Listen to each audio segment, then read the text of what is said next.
First off, I just want to say I have a bit of a cold, but I've recovered but the show must go on. The Metroidvania roguelike is seeing a big surge in recent years, thanks to games like Rogue Legacy and Dead Cells, pushing the genre forward in new and exciting ways. Another game looking to take a stab at this genre is the Rogue Prince of Persia, developed by Evil Empire, the same developer who took on support for Dead Cells after being passed the baton from Motion Twin. As Dead Cells development has ramped down with its DLC journey finished, Evil Empire's next project is the Rogue Prince of Persia. So their next entry continues on with the familiar Dead Cells formula, an action roguelike as you control the prince himself as he tries to save Persia from the Hun invasion, travelling back in time with each death.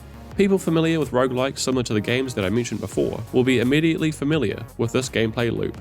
Each run has you travel throughout the city and its various areas, picking up weapons and talismans that offer various boosts for your run, along with a persistent currency that helps you unlock certain items to help you progress a bit further each time.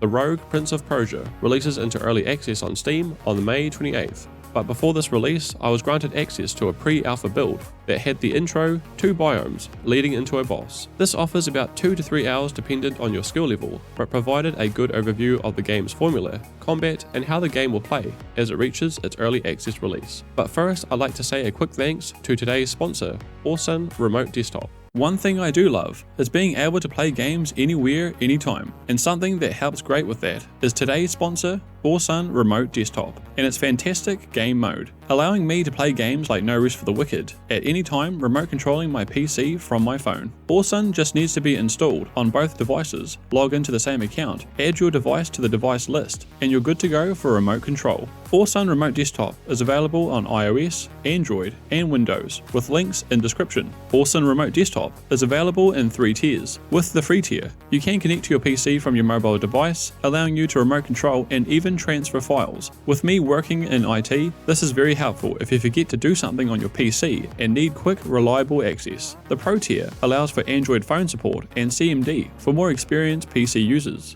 And the Game tier allows you to play games remotely with an adjustable virtual keyboard supporting up to 144 frames per second to allow for gaming anywhere, anytime. Awesome Remote Desktop also sells smart plugs that allow you to power on your PC remotely with one click and safely power off when you're done for fast, easy access. And you can try Awesome Remote Desktop now to see if it's for you. Click the link in the description and use this code for a 7-day trial of the Game tier. Be quick though, as this only works for the first 200.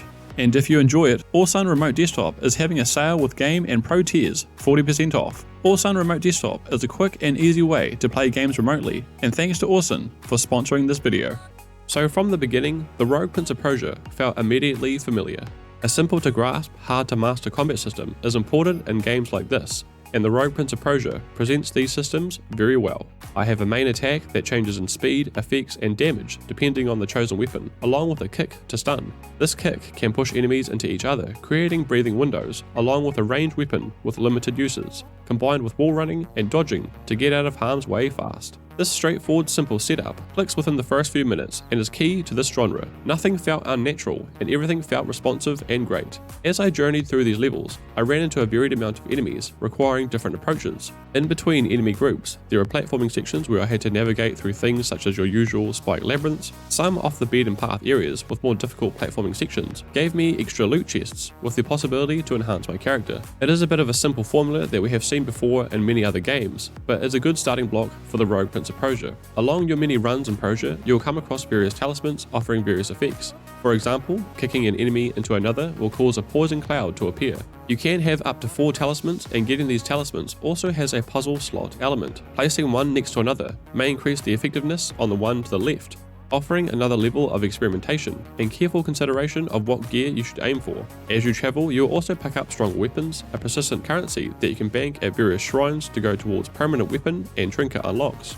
A shop where you can use gold that is not shared between runs for one-off items, along with various other potential encounters that I won't spoil here. So as you progress through a level, you will run into various shrines that helps you teleport between them in that particular biome, letting you travel back to a shop or area before proceeding to the next one. All of these systems are familiar if you've experienced one of the many roguelikes in recent years, and if you haven't, all of this is presented over time and has a good introduction to the many mechanics. Combat was straightforward to learn, but as enemies became more varied, it required me to utilize my various movesets and tools. Once I was weaving in and out between foes with a well-timed kick, it felt great. Combat never once felt unfair. Many enemy attacks are telegraphed with various visual indicators, and being hit was due to me being too greedy or not paying close enough attention. Further through these 2 levels, there was a boss that combined everything I had learned so far, resulting in a very tense battle. This boss had a great unique design, great music, and was actually quite difficult, which gives me a lot of hope for the rest of Rogue's enemy and boss design. Some parts of levels did feel like there are long gaps of emptiness a bit longer than usual, or shrines were oddly placed too close together, with nothing much separating them. This is one of the negatives with procedural generation, and creates an odd flow to an otherwise strong roguelike system, but this is something that can be tightened over the course of early access. The story approach in Rogue Prince of Persia also feels quite familiar, and is quite similar to Hades. Story in Rogue Prince of Persia will be told over time as you meet characters during runs, adding interactions, new characters, and expositions over time. Expect the story to evolve as you journey deeper into Persia. Interactions were a bit limited, but took a backseat to the gameplay, given the alpha's limited playtime, so this is one aspect I couldn't gauge fully. The devs have stated there is no voice acting at all in Rogue Prince of Persia. The music more than makes up for this. Each track feels like a great blend of historic Persian influences injected with a modern bass touch. With heavy bass thumping as you're weaving through enemies and utilizing your many tools, it all felt great.